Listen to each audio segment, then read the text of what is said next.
Hua-Hin, la ville des vieux, la ville des retraités. Aujourd'hui, on va parler de cette ville en Thaïlande. J'aime bien faire des vidéos comme ça en ce moment, sur les pays ou les villes en Asie, etc. Parce que ça fait rager les vieux en plus, dans les commentaires, qui pensent nous apprendre la vie parce qu'ils ont 30 ans de Thaïlande, etc. Alors qu'il y en a, bon, voilà. Mais bref, c'est pas grave, vous me servez quand même à me faire de la visibilité. Grâce à vous, les vidéos sur ces sujets-là marchent bien, donc je viens juste d'aller à Hua-Hin quelques jours. Voilà, je précise, je suis allé quelques jours.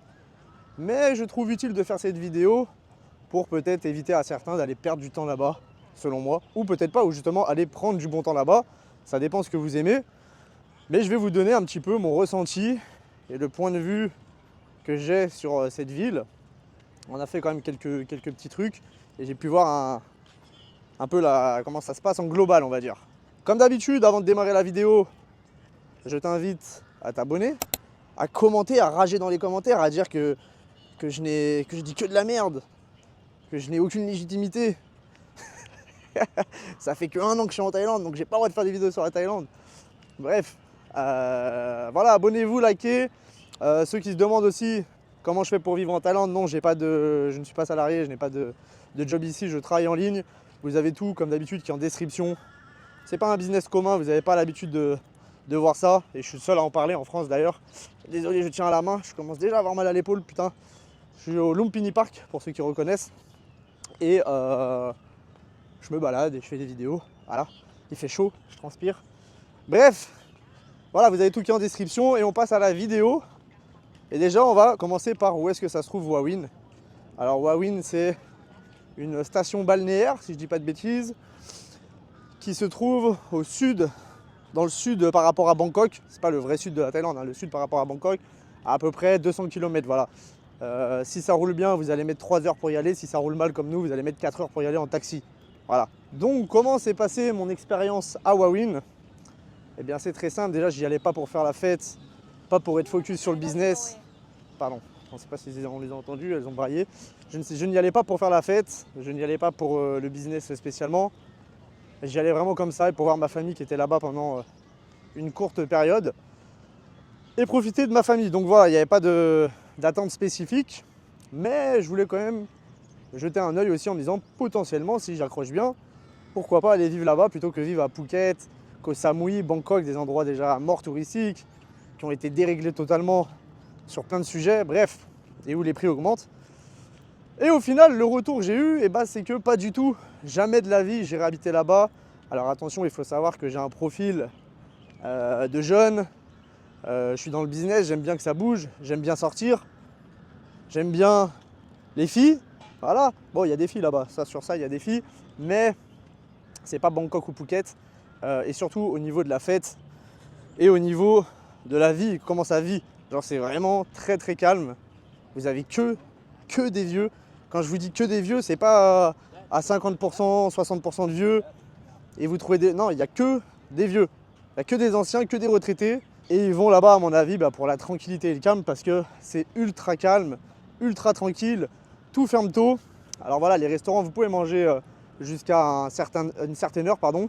Mais pour ce qui en est d'aller boire un verre ou faire la fête, alors tout ça, ça ferme très tôt, mais je pense que ça leur convient très bien. Et peut-être qu'ils vont rager dans les commentaires et dire non, ça ferme tard, etc. Oui, messieurs les anciens, avec tout le respect que je vous dois, pour vous c'est bien, 1 ou 2 heures du matin, mais pour nous en tant que jeunes, 1 ou 2 heures du matin, c'est juste le before.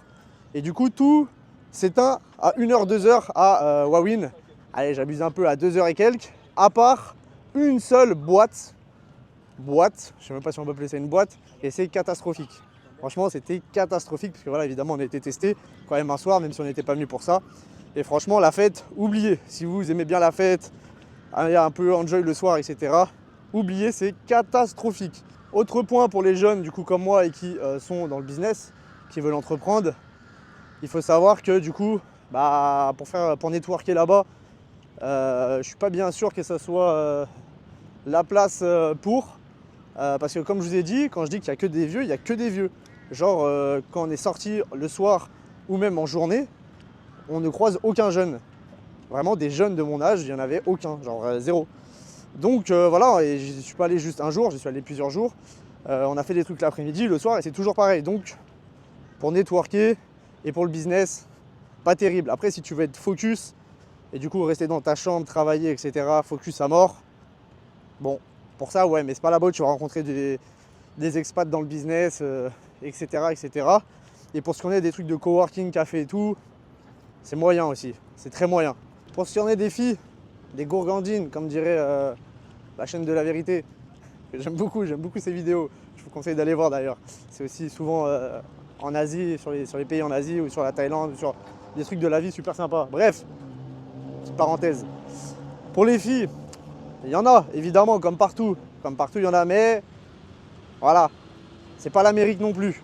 Et en plus, elles sont toutes lock-in avec des vieux, des retraités, qui en ont plus rien à foutre, ils sont prêts à overspend pour elles, même si elle vaut pas du tout ça. Ils sont prêts à overspend parce que voilà, ils sont dans leur petite vie paisible, ils veulent juste le calme et leur petite amie thaïlandaise qui s'occupe bien d'eux, qui est plus jeune. Bref, c'est un peu ça là-bas que j'ai ressenti. Mais voilà, si tu y vas là-bas, dans tous les cas, pour moi, si tu y vas en tant que jeune, c'est pas du tout pour la fête, c'est pas du tout pour les filles et c'est pas du tout pour networker. Donc c'est uniquement dans le but de te reposer, de prendre l'air ou alors de lock-in dans le business, mais dans ta chambre, quoi. Voilà, c'est tout. Il n'y a rien d'autre à faire pour moi. C'est très très calme. Alors voilà, c'est sympa 1 ou 2 jours si tu veux voilà, prendre l'air. Que tu en as un gros ras-le-bol de Bangkok, de Phuket, de Koh Samui où ça bouge dans tous les sens. Que tu as besoin de faire un peu respirer ton cerveau, c'est un super endroit. Les plages aussi sont belles. On va citer quelques points positifs parce qu'il y en a quand même. Les plages sont quand même plus belles qu'ailleurs, je pense, que par rapport à Phuket, Koh Samui, etc. C'est quand même plus sympa là-bas. C'est très calme, donc il n'y a personne. Donc certains aiment bien aussi qu'il n'y ait personne. Donc il n'y a vraiment personne, même sur la plage, il n'y avait vraiment personne. On était dans un parc aussi pour mes neveux, filleuls. On était dans un parc aquatique. Normalement, ce genre de truc, c'est blindé à la mort. Surtout qu'il n'y en a pas 40 000 dans la ville. On a été à un bon truc. Et bah, il n'y avait personne. Alors nous, ça nous a arrangé. Encore une fois, c'est arrangeant parce que du coup, il n'y a pas de queue. On a bien pu profiter. Nous, on n'y allait pas pour qu'il y ait du monde, au contraire. Donc ça, c'est top, ça. Ça, c'est un point positif. Mais c'est juste pour vous dire carrément tellement il n'y a pas de gens. Genre, en plus, on y était le week-end. Le week-end, il n'y avait personne, pas un chat, zéro queue, personne. Donc voilà, c'est aussi relativement plus propre, en règle générale aussi, par rapport à Phuket, Samui, Bangkok, etc. Et moins coûteux. Alors, c'est pas sur la bouffe ou les restaurants que vous allez spécialement avoir une énorme différence, même si c'est légèrement moins cher, je trouve. Mais tout ce qui est logement, par exemple, ou toutes ces genres de choses, où c'est des coûts un peu plus élevés de base, bah là, vous allez voir une différence. Évidemment, c'est beaucoup moins cher, c'est un peu plus une ville moins touristique et plus campagne, on va dire, comparé à Phuket, Koh Samui, Bangkok. Voilà, je prends les plus connus en général, même par rapport à Chiang Mai. Bon, je dirais que c'est un peu... Je dirais que c'est un Chiang Mai encore plus calme et avec encore un peu moins de choses, entre guillemets, et avec la plage, voilà, avec la mer. Donc voilà, pour vous situer un petit peu, pour ceux qui connaissent Chiang Mai évidemment.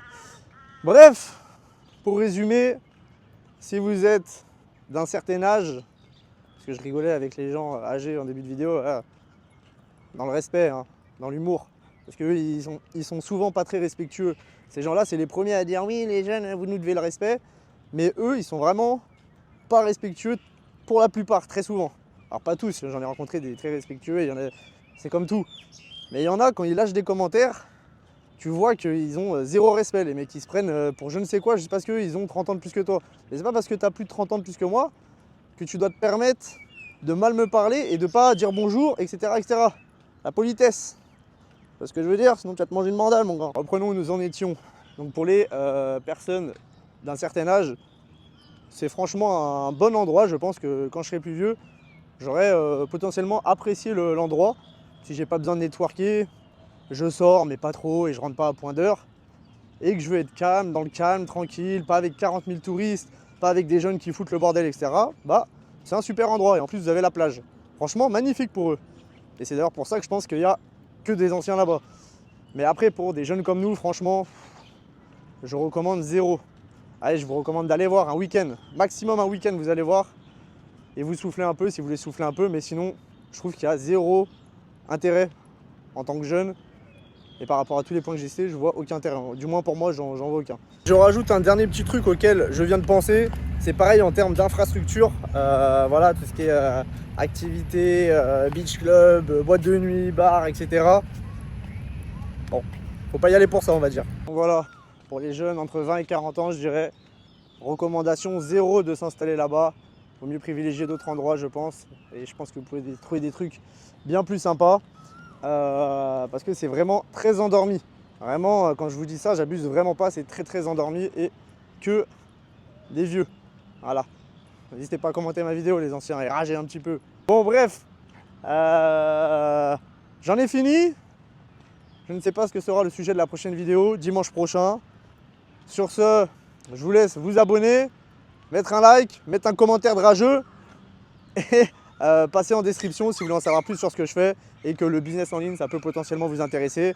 Attention, c'est un business qui demande de travailler, pas 12 heures par jour, mais qui demande de travailler. Il n'y a pas de bouton magique, c'est pas un business magique où vous allez mettre de l'argent et gagner de l'argent sans rien faire. On n'est pas dans ça. Tout est en description. Sur ce, je vous embrasse et je vous dis à dimanche prochain.